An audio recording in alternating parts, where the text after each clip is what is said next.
Ah oui, ben, bien sûr, Vadim est un être irremplaçable.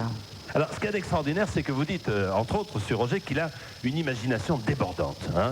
Et là, j'aimerais que vous nous racontiez, vous vous souvenez de ce que vous avez écrit, Brigitte, hein, même s'il y a quelques temps de cela. Je m'en souviens très bien. Ouais. Alors, imagination débordante, puisque vous aviez une particularité, vous expliquez pourquoi les vélos de garçons avaient la fameuse barre au milieu. Hein. Voulez-vous nous le rappeler, Tu te souviens, Vadim, de ces conneries que tu me racontais, hein? Oui, oui. Hein? Ah, c'est bien, parce que je peux conserver. Est-ce que vous vous souvenez, Vadim, de ces conneries que vous racontez à Brigitte? Pourquoi les vélos d'hommes avaient un cadre qui était comme droit, ça, oui. alors que cette femme, bon, ils étaient normaux, bon.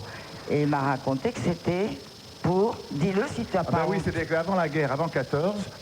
Non, il n'y avait que des vélos de femmes. Il n'y avait que des vélos de femmes. Non, oui. Et pendant la guerre de 14, à cause des tranchées, il y avait eu un problème et les messieurs avaient les trucs qui autrefois tombaient très bas. Hein, vous voyez, les bourses. Oui, c'est ça, j'ai compris, oui. Brigitte a dit c'est à Roubignol. cause de la guerre de tranchées en 14 que les bourses étaient remontées, que les hommes les avaient donc plus haut. Mais... C'était pour les poser dessus. Et moi, j'ai été voir papa et mon grand-père pour leur demander si c'était vrai. D'où le cadre. Alors, bon, ça a été un scandale dans la famille. Non, non, attendez. Franchement, Brigitte, vous êtes vraiment allé voir votre grand-père que vous adoriez pour lui poser la question? C'est-à-dire que j'ai pas été voir vraiment mon grand-père parce que je n'osais pas lui... Mais je regardais dans son pantalon et je me disais, mais pourquoi ça pendouille pas plus bas? Je comprenais pas très bien. Alors qu'il a fait la guerre, j'ai demandé à maman pourquoi papa, qui avait fait la guerre, et mon grand-père aussi, ça n'avait pas l'air de les gêner d'avoir des choses comme ça qui pendouillaient et qu'ils devaient poser sur leur vélo.